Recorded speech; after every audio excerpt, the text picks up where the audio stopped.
कराची के pedestrian bridge पर इश्तिहारी board लगाकर अरबों रुपए कमाने का मामला। Sindh outdoor advertising association mayor Karachi Murtaza Wahab के खिलाफ मुतहर्रिक हो गए। सिंध आउटडोर एडवर्टाइजिंग एसोसिएशन ने अमीर जमात इस्लामी हाफिज नईमुर रहमान से मदद मांग ली। जानते हैं हमारे नुमाइंदे असगर अजीम से। जी असगर अजीम, बताइएगा। देखिए, सिंध आउटडोर एडवर्टाइजिंग एसोसिएशन ने कल जमात इस्लामी के जो कराची के अमीर हैं हाफिज नईमुर रहमान, उनसे मुलाकात की और उनको अपने तहफ़्फ़ुज़ात से आगाह किया था। जो पेडिसन ब्रिज है उस हवाले से जो एडवर्टाइजमेंट का चक्कर है और फिर जो बिल बोर्ड लगे हुए हैं, तो इन्होंने अपने मौक़िफ़ में बताया है कि किस तरीके से बल्दिया उज़्मा कराची जो है वो उसका ऑक्शन नहीं कर रहा, शफाफियत के जरिए जो है वो मुतल्लिका लोगों को नहीं दे रहा और इनके कारोबार को नुकसान हो रहा है। 2 से 3 लोग हैं जिनके दरमियान तमाम के तमाम मामला तय पा रहे हैं। जबकि इनका ये भी कहना है कि अगर सालाना तो आमदनी की बात की जाए तो सिर्फ पेडिसन ब्रिज से ही 2 अरब से ज्यादा रुपए की आमदनी बल्दिया उज़्मा को हो सकती है अगर ये ओपन टेंडर करें और अदालत के हुक्म के मुताबिक इसको शफाफियत से जो है वो तकसीम करें। जबकि बिल बोर्ड की आमदनी बिल्कुल अलग है। जरा बताते हैं कि हाफिज नईमुर रहमान ने इनसे मुकम्मिल जो है इनको सपोर्ट करने की जो हिमायत का ऐलान किया और कहा है कि सिटी कौंसिल में भी मसले को उठाएंगे, क्योंकि ये मसला किसी शख्स का नहीं बल्कि बल्दिया उज़्मा कराची का है जहाँ इसकी आमदनी जो है वो। ठीक है असगर, आप साथ ही रहिएगा। अभी हमें ज्वाइन किया है तर्जुमान Sindh outdoor advertising association Najeeb Farooqui ने। सबसे पहले तो शुक्रिया नजीब साहब कि आपने जीटीवी न्यूज़ को अपना वक्त दिया। खबर ये है कि कराची के पेडेस्ट्रियन ब्रिजेस पर इश्तिहारी बोर्ड लगाकर अरबों रुपए कमाने का मामला है और कराची में 170 से ज्यादा पेडेस्ट्रियन ब्रिज लगे हैं। इस पर क्या कहेंगे आप? जी अस्सलाम वालेकुम।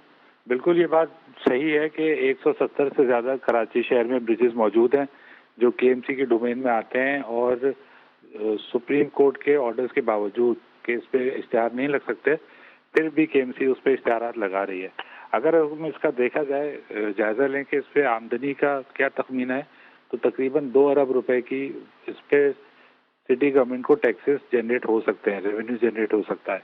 लेकिन न जाने क्या मामला है कि इसको जिस तरह से एडवर्टीजमेंट होनी चाहिए उस तरह से हो नहीं रही। ठीक है नजीब साहब, जैसे आपने कहा कि जिस तरह होनी चाहिए उस तरह हो नहीं रही, लेकिन 170 से ज़्यादा जो पेडेस्ट्रियन ब्रिज लगने नहीं चाहिए थे तो लग गए। इस पर अब क्या रद्द-ए-अमल होगा फिर?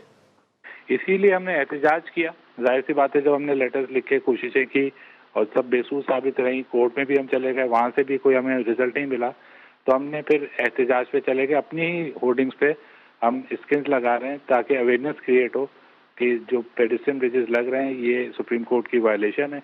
या तो सुप्रीम कोर्ट इस बात का जवाब दे दे कि भाई ये क्यों लग रहे हैं, कैसे लग रहे हैं, या उनको रुकवाएं, या फिर एक जो तरीक़ेकार होना चाहिए किसी भी चीज़ के लगने का कि प्रॉपर सबको लेवल प्लेइंग फील्ड मिले, जितने एडवर्टाइजर्स हैं उनका उसमें रोल हो, उसका ऑक्शन हो, कोई तरीक़ेकार तो हो ना उसका तय किया हुआ। ऐसा कुछ भी नहीं हो रहा। ठीक है नजीब साहब, मेयर वफ्द की जानिब से ये ब्रीफिंग भी दी गई है कि मेयर कराची से पूछा जाए कि तो क्या 2 अरब रुपए केएमसी के खजाने में जमा हो रहे हैं, इस हवाले से मेयर से पूछा जाए। बिल्कुल जाहिर सी बात है, वो शहर के मेयर हैं, सब चीज़ें उन्हीं के अंडर आती हैं और इस बात का जवाब वही दे सकते हैं। बेहतर उन्हीं के पास मालूमात होंगी। ठीक है, अपने नाज़रीन को बताएं कि मेयर कराची से भी पूछा जाए। वफ्द की जानिब से ये भी कहा गया। हमारे साथ मौजूद थे असगर अजीम और नजीब फारूकी साहब, आप दोनों का शुक्रिया।